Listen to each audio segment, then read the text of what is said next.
Ya, beliau bernama lengkap Ramzan Ahmadovich Kadyrov, lahir di Sentoroi, Chechnya, tanggal 5 Oktober 1976. Di usia yang masih sangat muda, ia dilantik menjadi Presiden Republik Chechnya pada tanggal 15 Februari 2007. Chechnya adalah salah satu negara pecahan Uni Soviet di masa lalu. Sebelumnya, Ramzan Kadyrov adalah komandan militer yang tangguh dalam menghadapi pasukan Rusia demi membela rakyat Chechnya. Presiden Ramzan Kadyrov adalah sosok yang sangat teguh dalam ketaatan menjalankan syariat Islam. Di bawah kepemimpinannya, ia memberi dukungan penuh kepada muslimah yang ingin berhijab. Ia juga melarang praktik perjudian dan minuman keras. Ketika terjadi penghinaan atas diri Nabi Muhammad SAW oleh kartunis Denmark, ia bereaksi sangat keras. Ia menyebut Denmark sebagai negara yang mendukung terorisme karena ulah salah satu warganya yang menghina Islam atas nama kebebasan. Lebih jauh, Kadyrov melarang semua turis yang berkewarganegaraan Denmark memasuki wilayah Chechnya. Ia juga melarang aktivitas LSM Denmark di Chechnya.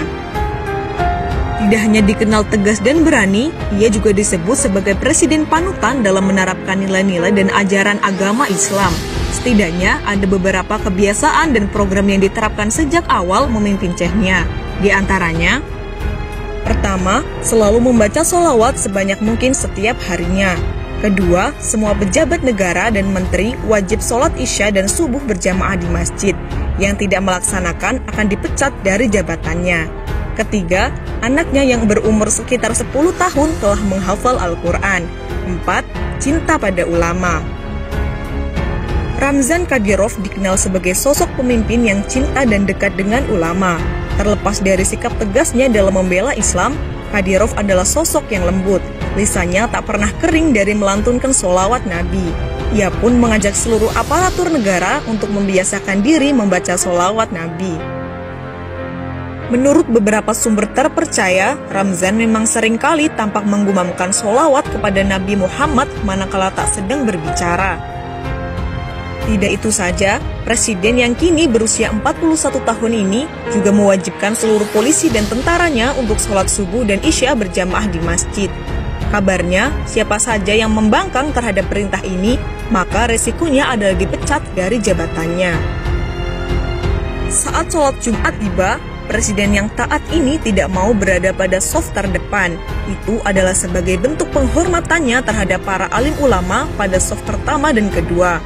Karenanya, ia lebih memilih berada di saf ketiga.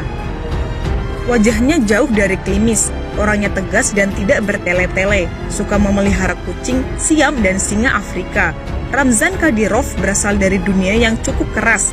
Dia adalah pimpinan misili bersenjata ketika Chechnya berada dalam situasi paling buruk penuh dengan kekerasan bersenjata. Tetapi dia punya sikap, setidaknya bisa dilihat dari ketegasannya untuk membuang asumsi pencitraan. Ia juga mengharamkan judi dan alkohol di negerinya. Satu lagi yang menjadi obsesi terbesarnya adalah ingin membangun masjid terbesar di Eropa. Saya mau membangun masjid terbesar di Eropa, kata Ramzan kepada surat kabar setempat The Guardian saat peletakan batu pertama pembangunan masjid tersebut. Kini obsesi itu menjadi kenyataan. Sebuah masjid berkapasitas 10.000 jamaah dan menjadi masjid terbesar di kawasan Eropa telah berdiri di kota Sali, Chechnya. Dewan Ulama Chechnya, ulama dalam siaran persnya mengatakan, masjid baru ini akan dilengkapi sarana pendidikan Islam atau madrasah dan sekolah penghafal Al-Quran atau hafiz. Itu hasil upaya pemimpin kami, Presiden Chechnya Ramzan Kadyrov, katanya. Chechnya telah menciptakan kondisi dan menjamin kebebasan untuk mempelajari dan mengakui Islam, katanya seperti dikutip situs Radio Voice of Russia. Pembangunan masjid yang desainnya dirancang oleh tim arsitek Uzbekistan diperkirakan akan memakan waktu 3 tahun. Saat ini, Chechnya sudah memiliki masjid besar, Ahmad Kadyrov Mosque, yang dikenal sebagai Heart of Chechnya atau jantung Chechnya. Ahmad Kadyrov adalah ayah Ramzan Kadyrov. Chechnya memang menjadi negara Islam yang ingin membangkitkan sejarah Islam dan kebesaran Islam masa lalu. Sejak terpilih sebagai presiden, Ramzan memang disibukkan dengan tugas pengelolaan negara. Banyak pihak menilai Chechnya yang sempat hancur karena perang kini mulai tertata menjadi rapi dan bersih. Itulah beberapa fakta tentang negara Chechnya dan pemimpinnya yang taat. Wallahu a'lam. Wassalamualaikum warahmatullahi wabarakatuh.